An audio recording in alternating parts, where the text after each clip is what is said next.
Èmi lọ́mọ. Oh, wow, okay. Olóso. Èmi ni pajápajá mú lọ́pọlọ.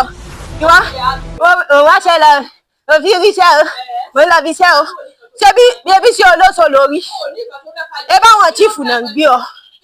Ebi sí olóso lórí. Ìwọ wàhálà tí ń bọ̀ fà nínú ilé. Owó wá àti content Èmi àti ọ̀dẹ̀ wọn pé ò lè dá mi mú. Tí mo bá tún gbọ́ rọ́bìṣì yìí ní ẹnu ẹ̀, wo màá subscribe ogun sínú ayé ẹjọ́ yẹn. Lówó ṣe withdraw gbogbo owó. Mi ṣe ní withdraw gbogbo owó. Kémi máa lówó. Tèmi bá ti ń jẹun máa hàn lára ẹ̀. Ṣé kò ti dé wèrè mọ́ wíìgì orí ẹ̀?